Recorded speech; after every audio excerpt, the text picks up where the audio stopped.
ਸਾਹਿਬਜ਼ਾਦਿਆਂ ਨੂੰ ਦੀਵਾਰਾਂ ਦੇ ਚਿੰਨ੍ਹਣ ਦਾ ਫਤਵਾ ਆਇਦ ਕੀਤਾ ਸੀ ਉਸ ਕਾਜ਼ੀ ਨੂੰ।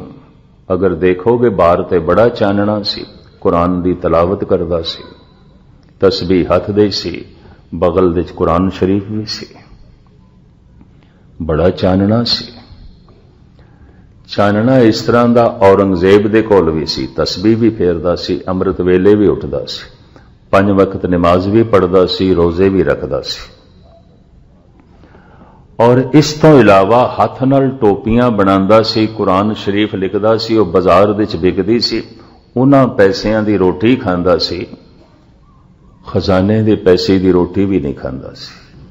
ਔਰ ਉਹਨੇ ਵਸੀਅਤ ਵੀ ਲਿਖੀ, ਟੋਪੀਆਂ ਤੇ ਕੁਰਾਨ ਸ਼ਰੀਫ ਦੀ ਵਿਕਰੀ ਤੋਂ ਜਿਹੜੇ ਪੈਸੇ ਬਚ ਜਾਣ ਉਹ ਮੇਰੀ ਮਈਅਤ ਤੇ ਖਰਚ ਕਰਨੇ, ਅੰਤਮ ਸੰਸਕਾਰ ਤੇ ਮੇਰੀ ਕਬਰ ਤੇ ਵੀ ਉਹੀ ਖਰਚ ਕਰਨੇ, ਹੋਰ ਪੈਸਾ ਨਾ ਖਰਚ ਕਰਨਾ। ਖਜ਼ਾਨੇ ਦੇ ਪੈਸੇ ਨਾਲ ਮੇਰੀ ਕਬਰ ਨਹੀਂ ਬਣਾਣੀ, ਖਜ਼ਾਨੇ ਦੇ ਪੈਸੇ ਨਾਲ ਮੈਂ ਰੋਟੀ ਵੀ ਨਹੀਂ ਖਾਣੀ। ਪਰਹੇਜ਼ਗਾਰ ਇਤਨਾ। ਪਰ ਧੰਨ ਗੁਰੂ ਗੋਬਿੰਦ ਸਿੰਘ ਜੀ ਮਹਾਰਾਜ ਕਹਿੰਦੇ ਨੇ, ਸ੍ਰੀ ਮੁਖਵਾਕ ਪਾਤਸ਼ਾਹੀ 10ਵੀਂ ਜ਼ਫਰਨਾਮਾ, ਤੋ ਰਾਮਨ ਨਾਦਾਨਮ ਕੇ ਯਜ਼ਦਾਂ ਸ਼ਨਾਸ।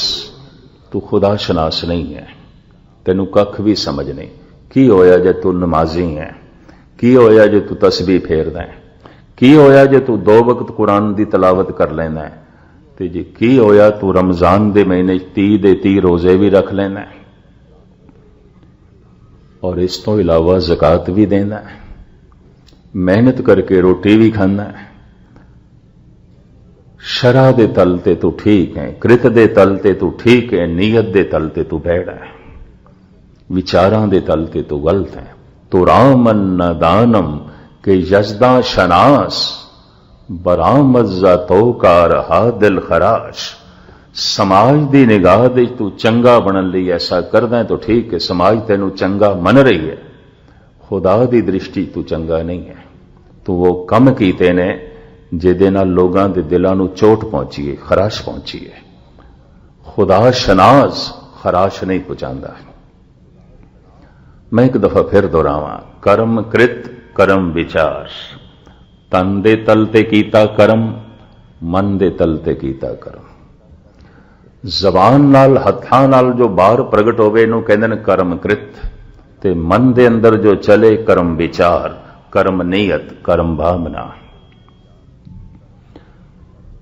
ਪਹਿਲੀ ਸ਼੍ਰੇਣੀ ਵਿੱਚ ਉਹ ਮਨੁੱਖ ਆ ਜਾਂਦੇ ਨੇ, ਕ੍ਰਿਤ ਵੀ ਠੀਕ ਹੈ, ਨੀਅਤ ਵੀ ਠੀਕ ਹੈ, ਕਰਮ ਕ੍ਰਿਤ ਵੀ ਠੀਕ ਹੈ, ਬੋਲਦੇ ਵੀ ਠੀਕ ਨੇ, ਕਰਦੇ ਵੀ ਠੀਕ ਨੇ, ਸੋਚਦੇ ਵੀ ਠੀਕ ਨੇ, ਨੀਅਤ ਵੀ ਠੀਕ ਹੈ, ਸਮਾਜ ਦੀ ਦ੍ਰਿਸ਼ਟੀ 'ਚ ਵੀ ਕਬੂਲ ਨੇ, ਪਰਮਾਤਮਾ ਦੀ ਨਿਗਾਹ ਦੇ 'ਚ ਵੀ ਕਬੂਲ ਨੇ। ਦੂਸਰੇ, ਨੀਅਤ ਠੀਕ ਹੈ, ਭਾਵਨਾ ਠੀਕ ਹੈ, ਵਿਚਾਰ ਠੀਕ ਹੈ, ਕਦੀ ਕਦੀ ਕ੍ਰਿਤ ਗਲਤ ਹੋ ਜਾਂਦੀ ਹੈ।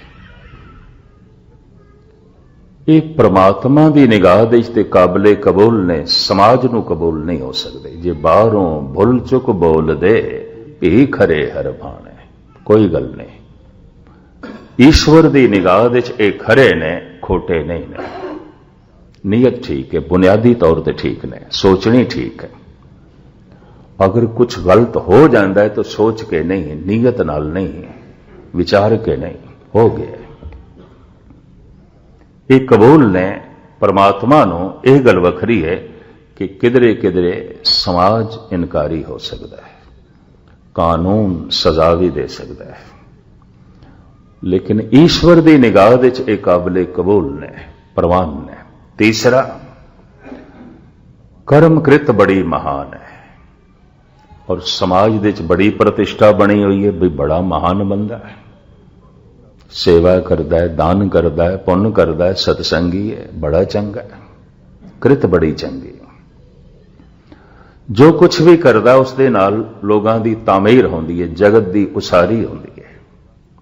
ਕ੍ਰਿਤ ਬਹੁਤ ਠੀਕ ਹੈ, ਨੀਅਤ ਭੈੜੀ ਹੈ, ਵਿਚਾਰ ਭੈੜੇ ਨੇ, ਸੋਚਣੀ ਗਲਤ ਹੈ। ਮਹਾਰਾਜ ਕਹਿੰਦੇ ਨੇ ਤੇ ਪਖੰਡ ਹੈ। ਸਮਾਜ ਦੀ ਨਿਗਾਹ ਦੇ 'ਚ ਠੀਕ ਹੋ ਸਕਦਾ ਹੈ, ਪਰਮਾਤਮਾ ਦੀ ਨਿਗਾਹ ਦੇ 'ਚ ਨਹੀਂ।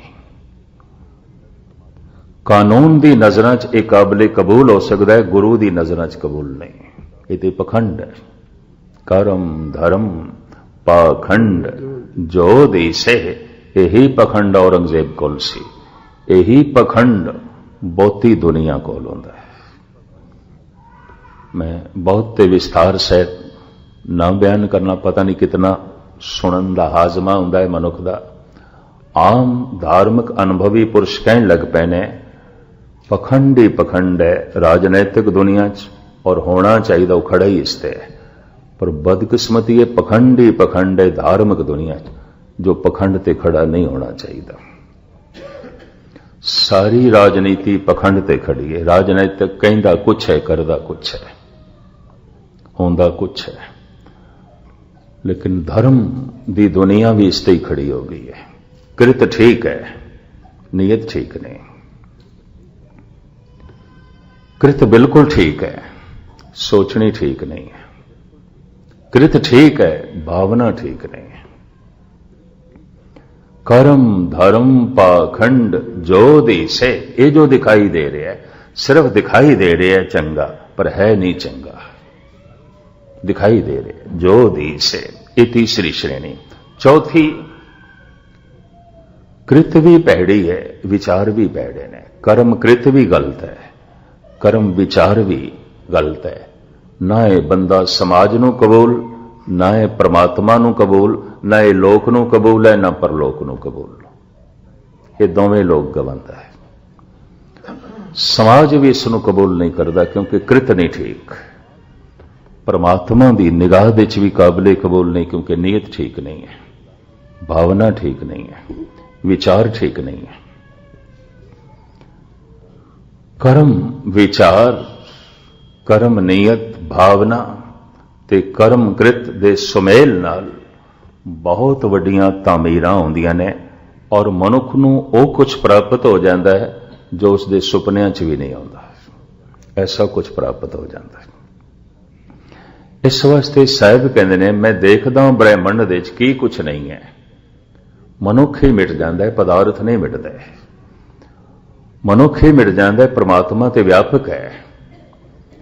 लेकिन ये पदार्थ ते परमात्मा विण कर्मा कह मिले लई, बिना कर्मा तो किथे मिलते हैं, किस तरह मिलते हैं? नहीं मिलते। सृष्टि दे ते बहुत कुछ है, संसार दे ते बहुत कुछ है, पदार्थ भी है, परमात्मा भी है, इंद्रियां दा रस भी है, नाम दा रस भी है।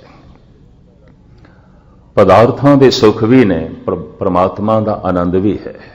जगत देखते बहुत कुछ है। जेती श्रेष्ठ उपाय वेखा, मैं देखदा जितनी उसने सृष्टि बनाई, जितना संसार बनाया, और बहुत कुछ है।